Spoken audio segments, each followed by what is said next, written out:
Hello students, हम लोग करने वाले हैं class 8th science chapter number 5 that is coal and petroleum. चलिए स्टार्ट करते हैं। आज हमारा लास्ट सेशन है कोल एंड पेट्रोलियम चैप्टर पे, यानी आज हमारा चैप्टर ओवर हो जाएगा। चलिए, तो आज हमारा टॉपिक है फर्स्ट नेचुरल गैस। चलिए स्टार्ट करते हैं। Natural gas is a very important fossil fuel because it is easy to transport through pipes. क्योंकि इसको पाइप्स के थ्रू आसानी से एक जगह से दूसरी जगह पर ट्रांसपोर्ट किया जा सकता है, तो ये एक बहुत ही जरूरी फॉसिल फ्यूल है। Natural gas is stored under high pressure as compressed natural gas. Natural gas को बहुत ज्यादा हाई प्रेशर पे स्टोर कर सकते हैं और उसे हम लोग सीएनजी यानी कि कंप्रेस्ड नेचुरल गैस बोलते हैं। CNG is used for power generation. Compressed natural gas का यूज पावर यानी इलेक्ट्रिसिटी जनरेट करने के लिए किया जाता है। It is now being used as a fuel for transport vehicles because it is less polluting. It is a cleaner fuel.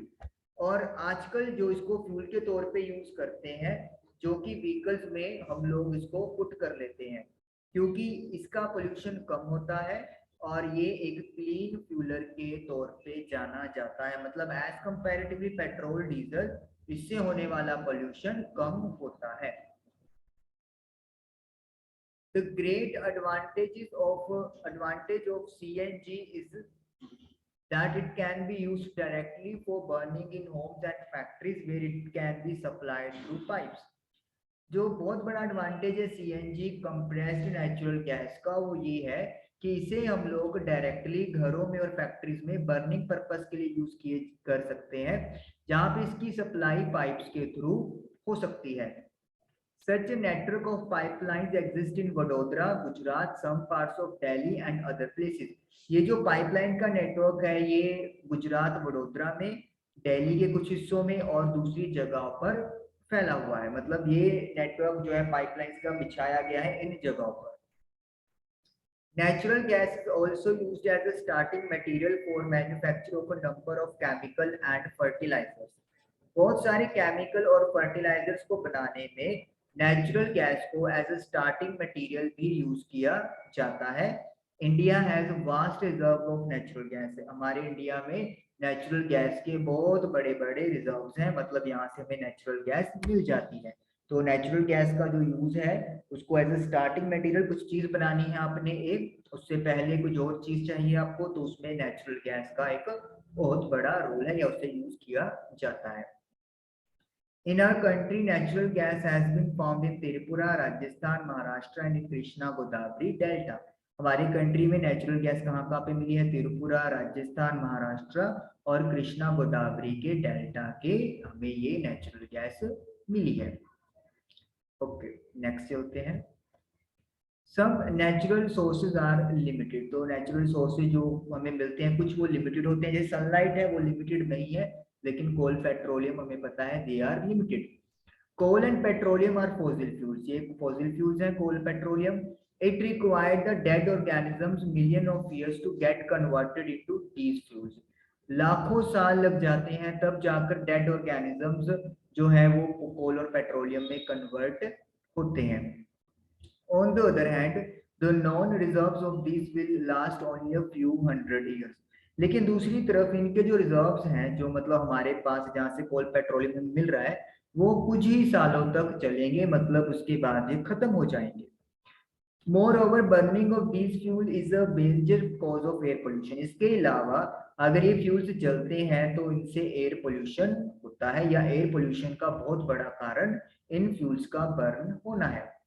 There use is also link to global warming. इसके अलावा इनका जो यूज है वो ग्लोबल वार्मिंग से भी link है। मतलब टेम्परेचर धीरे धीरे राइज हो रहा है तो उसको अपन ग्लोबल वार्मिंग बोलते हैं। ग्रीन हाउस इफेक्ट आपने सुना होगा, तो सडनली जो है टेम्परेचर थोड़ा थोड़ा करके इंक्रीज हो रहा है, तो that is called global warming. It is therefore necessary that we use these fuels only when absolutely necessary. तो ये जरूरी हो जाता है कि हम इन फ्यूल्स को तभी यूज करें जब इनकी बहुत ज्यादा जरूरत हो। This will result in better environment, small risk of global warming and their availability of a longer period of time. इससे क्या होगा? हमारा environment better बनेगा, ग्लोबल वार्मिंग का जो खतरा है, जो रिस्क है, वो कम हो जाएगा और जो इनकी अवेलेबिलिटी है वो ज्यादा लंबे टाइम तक हमारे पास होगी, क्योंकि ये लिमिटेड है। तो अगर आज हम लोग सपोज करें 10 की एवरेज को यूज कर रहे हैं, तो वो सपोज करो 10 साल के लिए चलेगा। लेकिन अगर हम लोगों ने इसको 9 या 8 या 7 कर दिया, तो ऑटोमेटिकली है इसको हम लोग ज्यादा लंबे टाइम तक यूज कर सकते हैं। तो यही वो कहने की बात कर रहे हैं। इन इंडिया, इंडिया में पेट्रोलियम कंजर्वेशन रिसर्च एसोसिएशन यानी कि PCR, petroleum conservation research association advises people how to save petrol diesel while driving. इन्होंने एडवाइस करते हैं कि लोगों को किस तरीके से पेट्रोल डीजल बचाना चाहिए जब वो व्हीकल ड्राइव कर रहे हैं। तो उनकी कुछ टिप्स हैं।